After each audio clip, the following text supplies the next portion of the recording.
Hello and welcome to this Moho Crafts video tutorial where we're going to show you how to do some macrame whipping.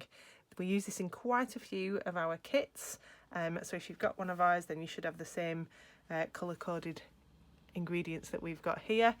If not, you will need 2 meters of the cord that you want to make your tassely bits out of, and 50 centimeters of the whipping one. It is a bit easier if they're in different colours just for your first time. And then a keyring at the top, so you can use, like we've got a trigger hook, or you could just use a normal keyring, or you can attach it onto whatever you fancy. All right, let's get on with it. Alright then, so if you've got one of our kits, you will have our handily colour-coded t-shirt yarn, you will have one of these trigger hooks, and you'll also need to get yourself a little pair of scissors.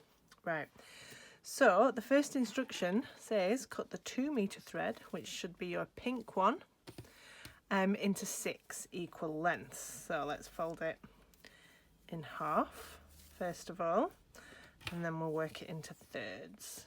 Go 1, 2 and 3, so they're about equal there, aren't they? And then that'll give us 6, so we'll just do a little snippy snip here, a little snippy snip here, and a snippy snip here. Okay, so it says cut them into your 6 equal lengths and pass them through your keyring. Okay, so we're going to just hold them all together, squidge them through there.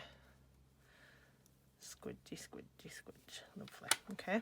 We then take our shorter piece, so this is about 50 centimeters you've got here, and we are going to place one end of it level with the top of the keyring, so about there. Okay. We're then going to make this round here and out in like a little loopy shape here. So this is going to form the wrapping, the whipping up at this top end and secure it. Okay.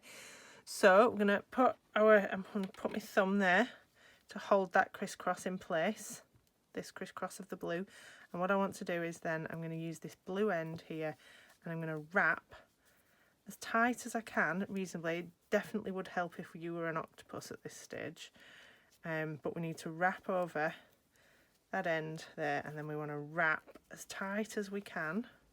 It's much easier with t-shirt yarn than it is with rope, because it's got a bit of stretch in it, whereas the rope is a bit harder on your hands. So just wrap around, and we're going to keep wrapping until a little bit of this loop sticks out at the bottom, or until you're happy with the length of your whipping. You don't want it to be too big, doesn't have to be too big. So I'll go around. T-shirt yarn does have an inside and an outside, so if you want it to look super duper, make sure you get your outside poking out. Okay, so I'm going to go down here. I think that's about enough for me now. And then what I'm going to do now is I'm going to pass this end here down through this little blue loop there, bloop, like that. All right, I still need to keep holding on to it there. So hold on to that bit there, and then if I pull this end here, oh, this should make this loop here. Oh, look at that, shrinking. Get that out of the way there, and pull up. So pull that until the loop disappears there. Then what we're going to do, we're going to sort of try and hold that flat, and then if you carefully pull this, it will suck, because there's a loop in there and there's a loop round there, and it will suck them into the middle to secure that nicely in there. You'll be able to feel it sort of go through. I can feel it's about there now, like that, and so that is pretty secure. If you then just give them a little pull against each other, just to tighten up the whole thing, not too tight, and you then can snip off your ends. If you want to snip this one off there, and then this one off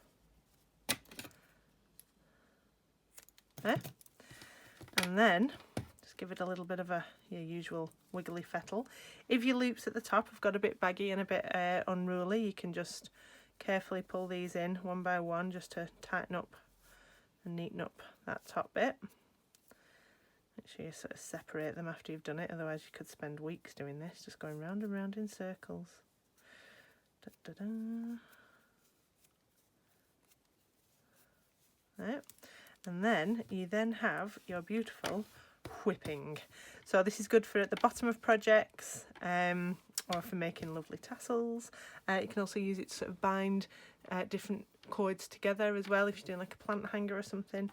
But it's a very satisfying knot. Lovely. All right, thank you. See you soon.